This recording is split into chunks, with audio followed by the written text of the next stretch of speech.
আচ্ছা আচ্ছা আমি তো বললাম না না ঠিক আছে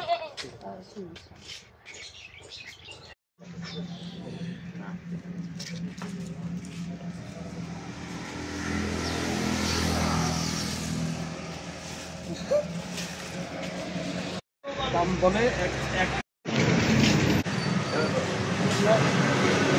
আমার এই কুপা বন্ধুদের কাছে এই দেশি ছাগল নিয়ে আসলে এটি কিন্তু দেশির ভিতর বড়, কিন্তু বড় ছাগল এর কাছ নিয়ে আলি পারে মনে হয় ছোট বাচ্চা, কিন্তু এটি একটা গরুর মতো 1 লাখ টাকা বিক্রি এখন দাম বলেছে, তাও দিইনি তো কুরবানির ঈদ পর্যন্ত আরো বেশি বেচার জন্য আমি আরো রাখি। নাম মোহাম্মদ মুনাজাতে। কি করেন আপনি? আমি ছোটখাটো দোকানদারি করি, মুদি ব্যবসায়ী। মুদি ব্যবসা করি। এটা কি ছাগল? এটা তোতাপুরি। বয়স কত হবে? বয়স 2.5 বছর হবে। ছাগলটা কি আপনি কি দাম বলেছেন?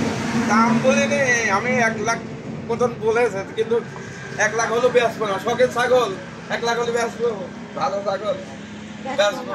1 লাখ হলো বেচবো না। আপনি কি এটা বাড়িতেই পোষেন না এটা আপনি? এটা বাড়িতে পুষি, বাড়িতে ধুইতে খাই, শাল খাই, মিষ্টি খাই। এই ছাগলটাকে আপনার বাড়িতেই না আপনি বাচ্চা কোথাও থেকে ছাগল কিনে নিয়ে আসি ওই হলো হাটেতে। কোন হাটে থেকে? ওই বারপুর হাটে বাচ্চা পাওয়া যায়, সেটা কিনে নিয়ে আসি। কবিতর কিনতে যায় ছাগল দেখি, ছাগলটা কিনে নিয়ে আসি, পুষছি শখ করি।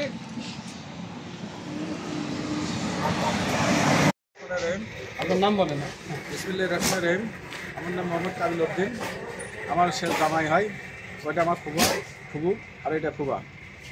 ছাগলটা আমার ফুবু হচ্ছে খুব শখ করে পড়ছে। আমার জামাই কিনে নিয়ে আসছে হচ্ছে আপনার নাটোর ছোটো বাচ্চা কিনে নিয়ে আসছিল। তো ছাগলটা খুব শখ করে আমার এই সব বইটা হয়। তাও বিক্রি করে না, খুব শখ করে পড়ছে যে আর খুব বড় হয়।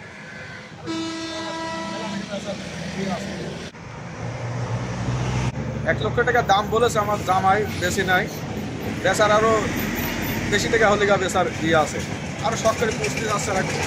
সামনে কুরবানি এটা আছে, ঈদ পর্যন্ত পুষতে চাচ্ছে।